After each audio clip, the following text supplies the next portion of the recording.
Hey everybody, Hunter Fisher, Trapper, Trader, Guide, Scout, and Interpreter, and just a country cook, Steve Hall, along with pretty Miss Sheila making eyes at me over there running that camera. Hi Sheila. Hi. She does a great job, and today we're going to make sweet and sour pork. We got all the goodies laid out here. I've been waiting to do this recipe, but I needed a pork tenderloin, and I only wanted about a half to 3/4 of a pound.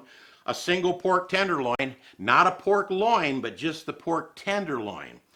So we're out here running around by Publix over in Hermitage, and I went in there, and I want to give a shout out to two guys that I run into. I'm back in the meat section, and I'm looking around, and I never said anything to anybody. A guy came right over to me, and he says, "Can I help you, sir?" His name's Kyle. He's the manager. And I said, "Well, I'm looking for some pork tenderloin." Well, he handed me the packet, and it had two of them in there side by side. And I'm looking at that. He says, "Is there a problem?" I said, "Well, I don't really need two. I only need one." And just hearing that, another employee walked up. His name's Brandon. He said, "Kyle, can I help you?" He said, "Split this up for this guy." He took the package, went down, went in the kitchen, wrapped them separate, and come back and handed me both of them and said, "Take your pick." Well, I picked this one here. I said, "You guys just split that up and wrapped it separate just like that.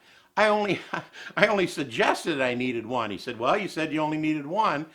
They ought to clone those guys and put them in every store in the country, because that is customer service. Kyle, the manager, Brandon, the #1 employee, you guys are on the top of my list for people I want to deal with. Now we got a pork tenderloin, just one, wrapped separate by Brandon with the help of Kyle pointing out everything that we needed to get. I get off on a tangent, but I just love great service. Come on over, let's start our sweet and sour pork now that we have one pork tenderloin here from Publix. All right, we got a good looking pork tenderloin here, and I was just kind of trimming off this one little piece of silver skin. Move that out of the way, and I'm just going to cut this thing right down the middle, because we're going to deep fry chunks of pork, and we want pieces no bigger than about a 1-inch cube. That's perfect. We're going to move these over to this bowl, and then we're going to marinate it in some goodies. I'll show you that in just a second. How am I doing, Sheila? You're doing really good. All right. Got one more cut here. All right. So you want about a half to 3/4 of a pound of cubed pork. We're going to put in 1 tablespoon of soy sauce and 1/4 of a teaspoon of salt and 1/4 of a teaspoon of baking soda. Now we're going to use pineapple chunks that we're going to cook up later in our sweet and sour pork.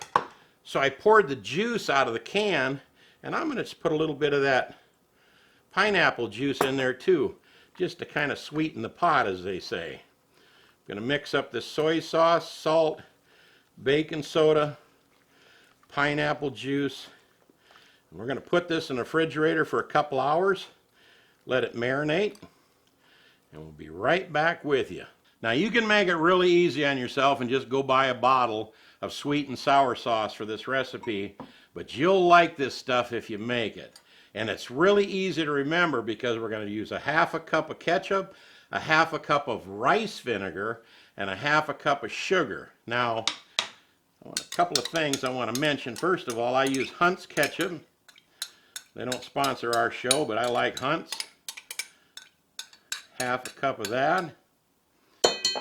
1/2 cup of rice vinegar. Wash off my spoon with that. Then a 1/2 cup of sugar. Now you can use white sugar or brown sugar, so I thought I'd have a little fun. I made it 1/2 and 1/2. So it's a 1/4 cup of brown sugar, 1/4 cup of white sugar, which is our 1/2 cup of sugar in here. We're going to mix this up. And then we're going to put in a tablespoon of duck sauce. You just buy it at Kroger's. It says duck sauce, just like quack, quack, quack. And it has got a real sweet Asian flavor to it. We'll get our duck sauce in there. And then we're going to put in just about a teaspoon of dark soy sauce in there. You can use regular soy sauce if you don't have dark soy sauce. But we're going to mix this up. Then we're going to move this onto the heat after I pour in a little bit of that pineapple juice. I'd say, about 2 tablespoons.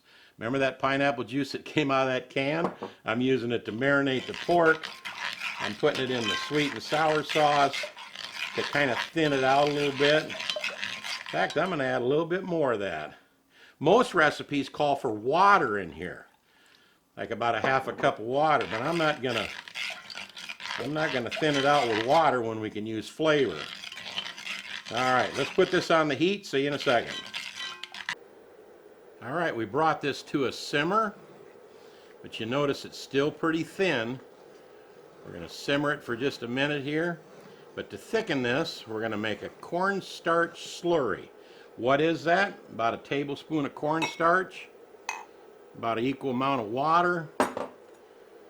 Stir it up, and we're only going to add it a little at a time because we don't want, let me turn this down here. We don't want this too thick. We want it to have that perfect sweet and sour sauce thickness, and I'll show you what that is. And by the way, Sheila made me get that spoon, that scratchy spoon out of there and go to this wooden paddle so it wouldn't be, you know. That drives her crazy, and probably a lot of viewers out there too, so good call, Sheila. Well, thank you. All right, we're going to add just a little bit of this cornstarch slurry, not much. Start out with a teaspoon in there, and it's going to really thicken our sauce up. All right, it's starting to thicken up here. I think we want it just a little thicker than that, so back to our cornstarch slurry, which is just equal parts cornstarch and water. Now they say equal parts, but you really need to put a little more water in there to help it dissolve better.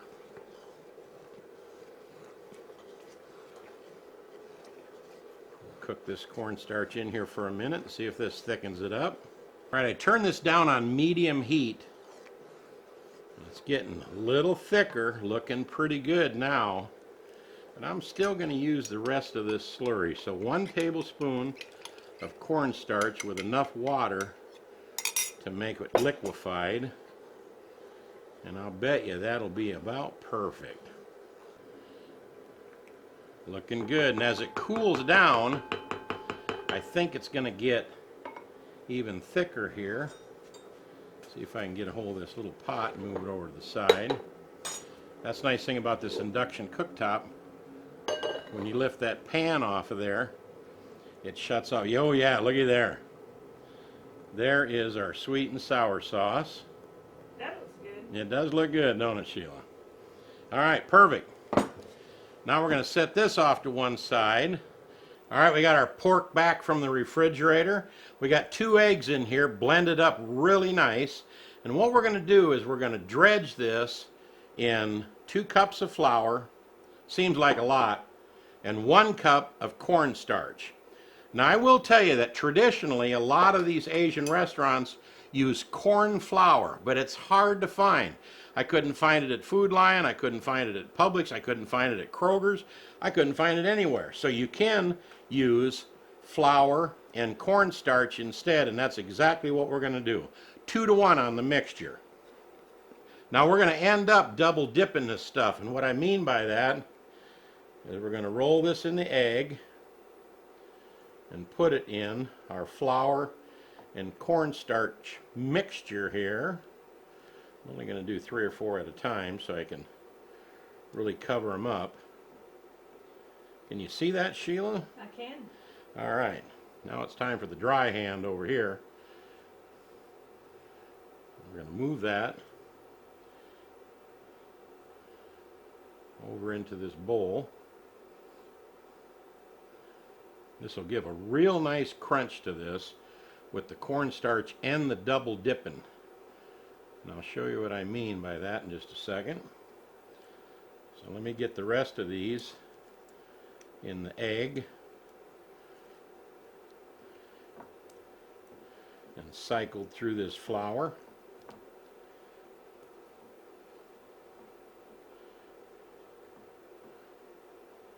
It's my dry hand over here and wet hand over, because if you go from here to there, your fingers will turn out to be about the size of a football. They get pretty thick. Let me get the rest of these doctored up and we'll go to the next step. All right, we got these all done. Now it's time to double dip. What I mean by that is they're going back in the egg. Make sure you get them wet. Then back in the flour. Well, I got to be careful, or I'm going to end up with big fingers here. Double dip. We're going to soak that flour that's already been on there with the egg. Then back in here. This is going to really make them crunchy by double dipping them. Now the difference between this and our recipe where we have Nashville hot chicken where we double dip is after we double dip, we let them sit for a good 15-20 minutes and let the juice soak to the outside. We're not going to do that. We're going to put them right into our vegetable oil, which we have heating up in this kettle over here. And we're going to deep fry them. Now remember, we're using pork tenderloin, which is a solid chunk of meat. So that means it only has to be cooked to 140 degrees. If you're using ground pork, it'd have to go to 160. But yeah, I'm sure it's going to reach way beyond that anyway, because we're going to fry it up so it's nice and golden brown. But 140 is safe on this pork. And that's another reason why we cut it up in 1-inch cubes, is to make sure it gets cooked all the way through. All right. Let me double dip the rest of these. Be right back with you. And make sure when you roll it in here that you get that flour all real wet. Now you see why I got 2.5 cups over here, or 3 cups, 2 cups of flour, 1 cup of cornstarch, because I like to have plenty to tumble it around in. Throw some on top, keeps your hands fairly small in size, and we'll be back in just a little bit. All right, this is the last piece, and I'll tell you, after double dipping this, 2 eggs was just barely enough. Worked out kind of perfect, but if you've got medium eggs, you might want to throw 3 of them in there to give you plenty of egg. And there it is. We got them all done, double dip. Let me clean up my fingers, and let's move the oil front and center. All right, our vegetable oil's at 350 degrees. Let's plunk these in here. Try to shake off the excess flour in the bowl. And we're only going to do these in small batches because we don't want them to stick together. I think that might be enough right there. I get out my little basket here and kind of push them around, make sure that they're not stuck together, and they're not. And when these get nice and golden brown, I'm going to time this. I just put them in there. I'm going to time it and tell you how long I deep fried them at 350. See you in a minute.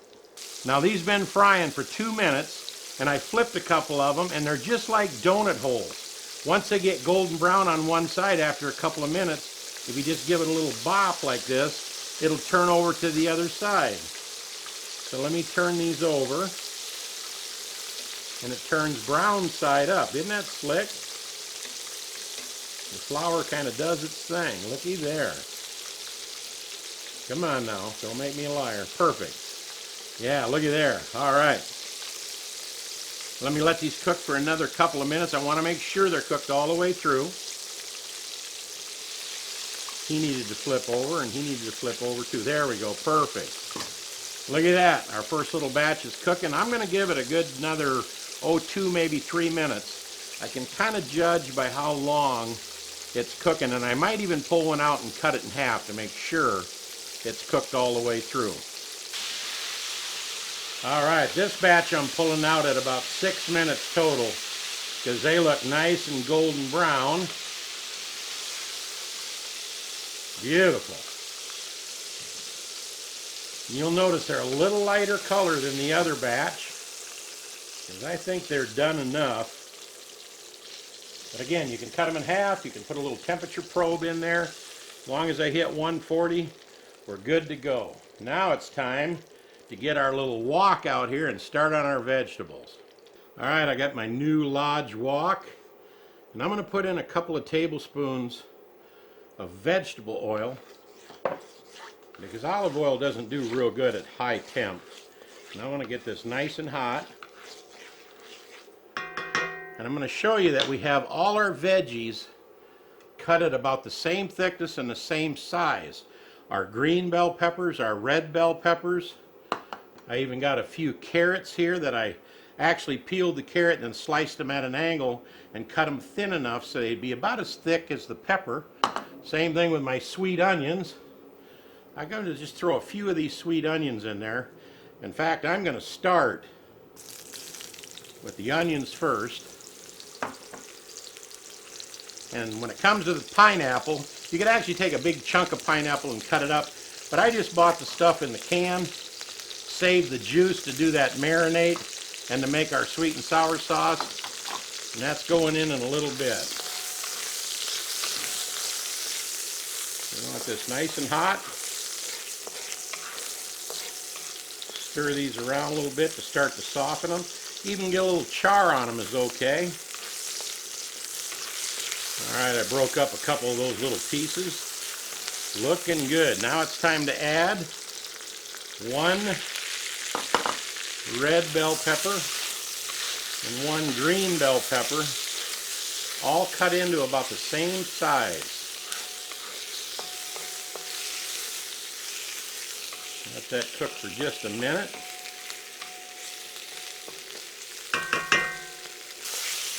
Alright, these little carrots are pretty solid, so let me get them in there. And I'm not going with a lot, just a little bit for color. And I'm going to add our pineapple last. Man, that's looking good. Absolutely terrific.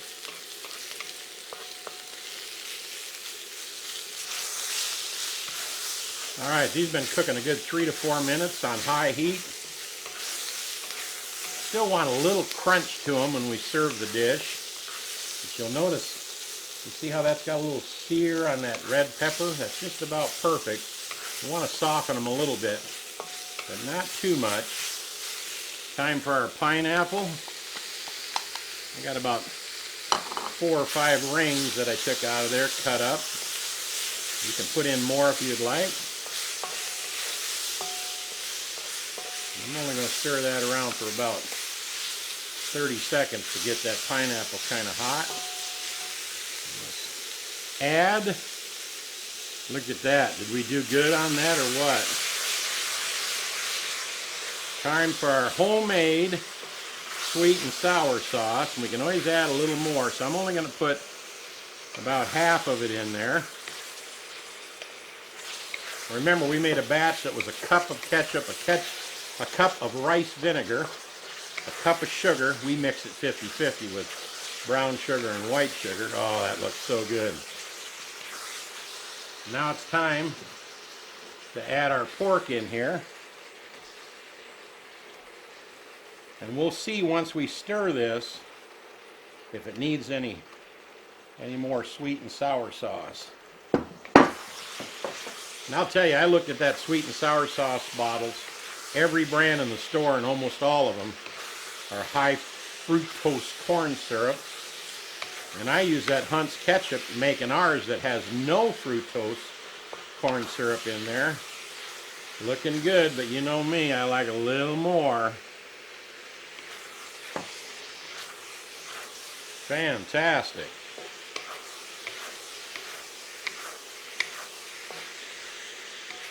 Now, because we double dipped them and they got a little bit bigger, we could have actually started out with like 3/4 inch cubes for our pork. Wouldn't have to cook it as long. Oh man, does this look good or what? All right, let me turn off the heat. We're going to dish this up. You'll notice the heat is back on because Sheila said, what are you going to do with the rest of those pineapple rings in that can? I said, I don't know. She said, cut them up and put them in there. I like a lot of pineapple. So you'll notice that it now has a lot more pineapple in there than it did when I first turned it off. And that is I think it's by weight, not by volume. It's a 1 pound, 4 ounce can of pineapple rings, and it's all in there. And you'll notice I cut it into little bite-sized pieces for Shishi. Let me turn off the heat now and we'll dish it up. All right, I turned off the heat. And let me get the spoon over here and put it on my little bed of rice, which is no more than just minute rice right here that I popped in the microwave for a minute. That stuff is so handy. I just almost can't get myself to cook rice the regular way anymore. Let me get some more of these veggies out of here. Put on there. How's it looking, Sheila? Looking good. And let me get a lot of pineapple. Yes, I love pineapple. So it's got to go on there. And I think we have us a delicious bowl of sweet and sour pork with homemade sweet and sour sauce in there. Not that store-bought stuff, and about 90% of that says nothing but high fructose corn syrup. A little more veggies. I think that looks terrific. What do you think, Sheila? Looks really, really good and colorful. It is colorful, isn't it? Let me put one more little piece of pork right on top. And some homemade microwave rice. And homemade microwave rice. All right, I think that looks perfect right there. What do you think? Good. Awesome. Let's take some pictures for the channel. All right, Sheila just took our little thumbnail picture. That's the little picture that you see on the channel that represents what we did here. Good job, Sheila. Thank you. I'm going to try some sweet and sour pork. Wow. That is so tender. Mmm. Mmm. See, them veggies